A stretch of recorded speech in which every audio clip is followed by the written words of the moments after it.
સુરતમાં હોળીની પૂર્વ સંધ્યાએ ગુટકા અને માવાની હોળીનું દહન કરવામાં આવ્યું હતું અને લોકોએ વ્યસન મુક્ત રહેવાનો સંદેશ પાઠવ્યો હતો।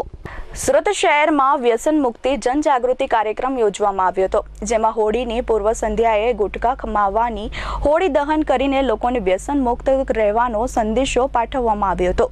સુરત શહેરમાં શ્રી સૌરાષ્ટ્ર પટેલ સેવા સમાજ સુરત અને શ્રી સુસંસ્કાર દીપ યુવા મંડળ સુરત દ્વારા વ્યસન મુક્તિ જાગૃતિ કાર્યક્રમ યોજવામાં આવ્યો હતો, જેમાં હોળીની પૂર્વ સંધ્યાએ વ્યસન મુક્તિ જાગૃતિ માટે નશીલા પદાર્થોનું દહન કરીને લોકોને વ્યસન મુક્ત રહેવા માટે અપીલ કરવામાં આવી હતી।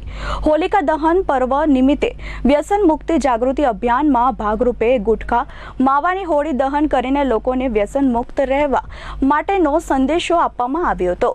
વાઘજીભાઈ સભાડિયા, સુસંસ્કાર દીપ યુવા મંડળ અને સૌરાષ્ટ્ર પટેલ સેવા સમાજ દ્વારા આ સમાજમાં વ્યસનની બધી દૂર થાય, સમાજ વ્યસનથી આ બધીથી દૂર રહે અને આવા પ્રયાસો હર હંમેશ માટે છેલ્લા 25 વર્ષથી આ સંસ્થા અને સમાજ સાથે મળી અને કાર્યરત છે। ત્યારે આજની આ હોળીની પૂર્વ સંધ્યાએ આપણા યુવાનોને વ્યસનથી દૂર રાખવા માટે એક હોળીનું આયોજન કર્યું છે અને આ હોળી તમાકુ, ગુટકા અને માવાના જે પેકેટો છે એનાથી આ હોળી પ્રગટાવવામાં આવી છે। સૌરાષ્ટ્ર પટેલ સેવા સમાજ દ્વારા 66મા સમૂહ લગ્ન પ્રસંગે જે મહેમાનો આવે, અતિથિઓ આવે, જાનૈયાઓ આવે, એમની પાસેથી વ્યસન છોડાવી અને એ ભેગા કરેલા ગુટકા, તમાકુ, બીડી, સિગારેટ આ બધું ભેગું કરી અને આજે એની હોળી પ્રગટાવવામાં આવી છે।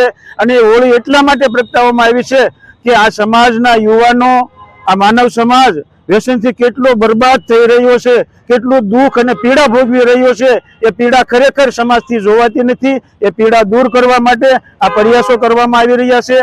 આ અભિયાનમાં સમાજનો દરેક વર્ગ, સમાજની દરેક સંસ્થાઓ સાથે જોડાય અને અભિયાનને વેગવંતું કરે એવી આપ સૌને વિનંતી છે, પ્રાર્થના છે। જય હિન્દ, વંદે માતરમ, અસ્તુ।